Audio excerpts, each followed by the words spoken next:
G'day and welcome to the Tune-Up with myself, Nick Canizzo. This is a Toyota Corolla, but not just any Toyota Corolla, a GR Corolla. And what does that mean? It means rally-bred all-wheel drive system and the most powerful 3-cylinder engine in the world. That's right, let's go take it for a spin. But before we can take it for a spin, we need to understand how this car came to be. And to do that, we need to talk about the GR Yaris. The GR Yaris is a fire-breathing, road-going homologation special based on the rally car, which is about the size of a beehive. It has a rally-derived 1.6 litre 3-cylinder engine and trick all-wheel drive system, and completely unique body. It's so bespoke, in fact, that the only body parts it shares with the normal Yaris are the light clusters. The GR Yaris only came into existence because Toyota CEO at the time, Akio Toyoda, is a car nut, and he issued a company-wide decree for no more boring cars. And given he has a background as a racing driver, he was pretty serious about this. However, developing a limited production performance model is a hugely expensive exercise, and if you can share some of those costs across multiple cars, then the business case starts to stack up. And here's where the new GR Corolla comes into the story. They took a normal Corolla that is larger and more practical inside than the Yaris, with its 5 doors and longer wheelbase, but then threw away everything else. They stuffed in the gearbox, drivetrain and engine from the GR Yaris, turned up the power to give it 43 horsepower more, and said, "Thanks very much, here's your slightly larger road-going rally car. Have fun." And just looking at the GR Corolla, you can see its intent. The massively pumped wheel arches, the wide stance, the hood vents, massive brakes. But it's the driving experience that made the GR Yaris such a hit. And bigger doesn't always mean better, because with size comes weight.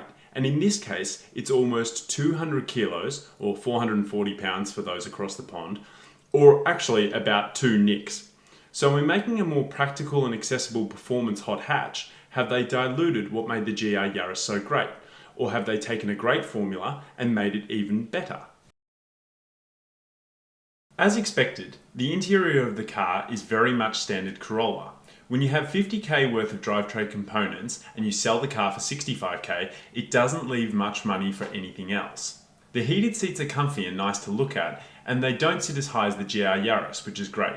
The steering wheel is also heated, so that's a positive too, but it's definitely not a luxurious place to sit, which is fine for what this car is. The interior doesn't give too many indications of what this car is capable of, except for a few GR badges and of course a manual transmission. The customizable digital gauge cluster, however, is really nice, really easy to read and giving the driver all the information they could want, as well as giving a real sense of purpose to the car. The rear legroom isn't massive, and it's perfectly acceptable given the car's base origins. This MO of fast car bits stuffed into normal 4-door commuter car immediately brings back memories of early WRXs and Lancer Evos, albeit a modern interpretation. Another area where this car shows its intent is in the boot, where Toyota have relocated the battery to give the car a better weight distribution. I love the dedication, however this seems like such an odd choice given how much boot space is actually lost in the process. It definitely makes it a tighter fit to squeeze in, but, well, I can still make it. The engine is a tiny 1.6 litre 3-cylinder with 300 horsepower. And when I say tiny, I mean look at it. When you remove the engine cover, it's absolutely microscopic. Being a 3-cylinder, it gives this quirky offbeat thrum throughout the rev range, and I absolutely love it. Toyota has made it very clear that there is no artificial engine noise piped into the cabin, and it's all the better for it. These turbo whooshes off throttle, coupled with the engine note, make it a real pleasure to hoon around in. I will say that at lower RPM, the cabin can be a little boomy, but it's nothing to worry about. Off boost, this car is doughy to say the least. So we're doing 40 kilometers an hour, we're in 6th gear, flat foot, and it really doesn't want to go anywhere. The whole car's sort of shuddering and moving around, it's making noises. This is a very, very turbocharged engine. Small engine, big turbocharger, still flat foot, barely hitting 60 kilometers an hour, 55 now. So there's really 2 ways of pulling away from a stoplight in this car. Big all-wheel drive launch, which is always fun but not really practical every day, or driving away normally and slowly, but then you reveal a character of this car which is off boost, which is exactly like that, you end up struggling to get away because it's trying to drive all four wheels, and the engine down low, below sort of 2,500 RPM, doesn't really have much power because it's only 3-cylinder. So it's a bit of a trade-off. It's a compromise. I'm not really enjoying that for everyday driving.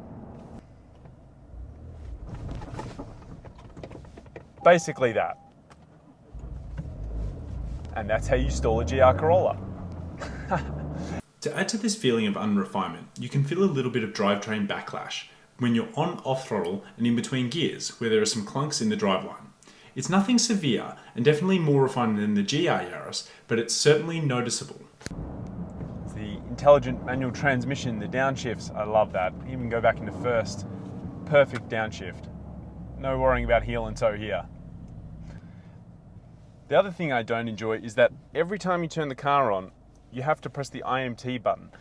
The intelligent manual transmission, that auto downshifting, is probably my favorite feature of this car, but for some reason, it's off. Every time you turn the car on, you have to press the button. Why? Come on, Toyota. The gear shift itself does the job, although the shift is a bit plasticky and sometimes feels a little vague. I found myself misshifting second to third gear from time to time.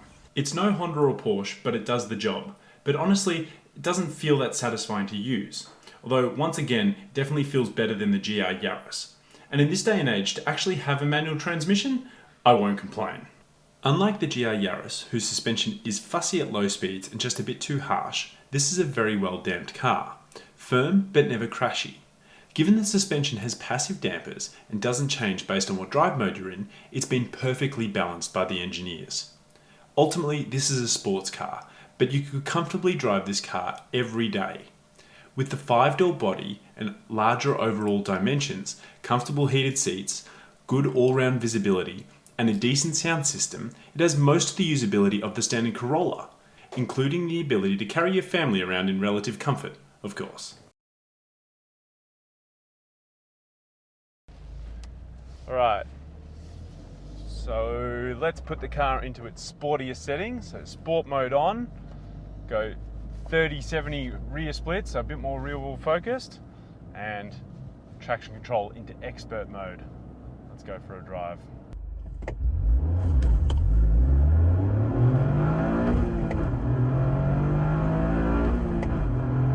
What the hell?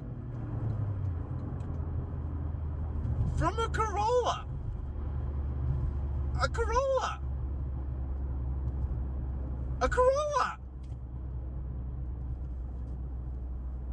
I love the mechanical noises that this engine makes, the blow-off noises, the way that the engine sounds, the way the exhaust sounds. It doesn't sound contrived.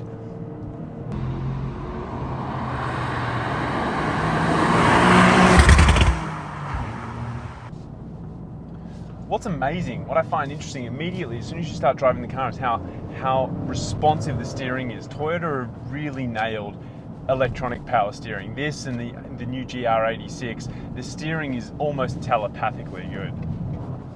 The reason why this car is so rewarding to drive at the limit is as you're approaching the limits of grip, the car is communicating to you. It's telling you through the chassis and through the steering wheel that you're approaching that limit. You know, don't push it too hard now, you're getting there. Or when you get on the power, you feel the car start to squirm around a little bit as it's all four wheels are trying to fight for that grip and find it on the road.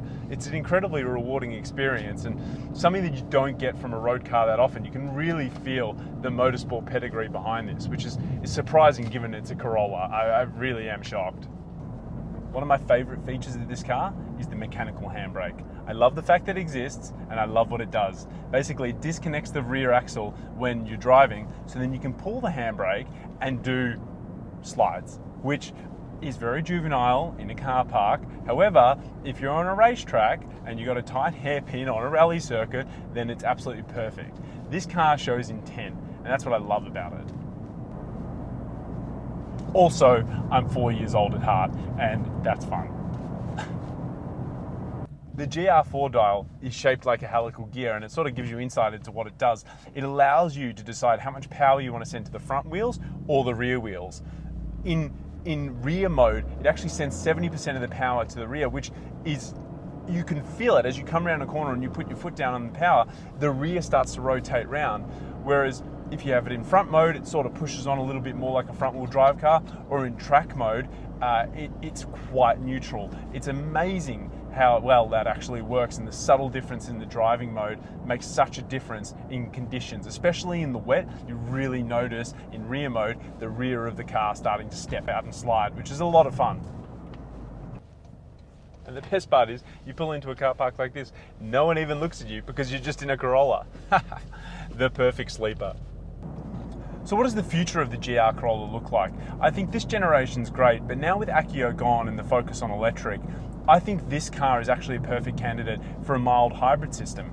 With the immediate torque from an electric motor to complement the high-revving but flawed small 3-cylinder turbo engine, it would actually mirror the new WRC rules with their 100 kilowatt hybrid electric assistance. I think it makes perfect sense, and the two would go really well together.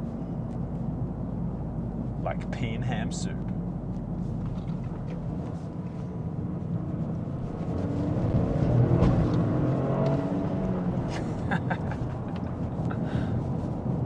This car's a lot of fun.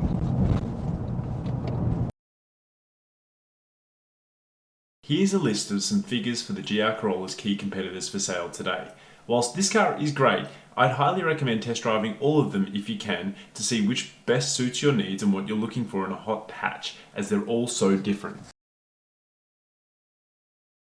The entire driving experience of this car reminds me a lot of another hyper-focused homologation special, the Mitsubishi Lancer Evo 9, which have shot up in price massively in recent times. The horrific off-boost performance, yet manic on-boost, the slightly vague gear shift, the base car interior that can carry 5 people or some kids with ease, the physics-defying yet slightly clunky all-wheel drive system that can send a customizable amount of power to the front and rear wheels, the wonderfully communicative steering and the telepathic ability to get into the car and immediately drive 10/10ths and having full confidence in it. But ultimately, it's the fact that this car isn't actually the most fun to drive at all speeds. Its fun comes from the fact that it could cover any road surface going from point A to B faster than almost anything else, especially at this price point. If you're sad that Mitsubishi no longer make the Evo and Subaru went soft with the WRX, then Toyota, yes, Toyota, have come to the rescue with the GR Corolla. So have Toyota ruined what made the GR Yaris so special? Absolutely no. They've revived a class of car that we'd long thought gone and have made a future classic in the process.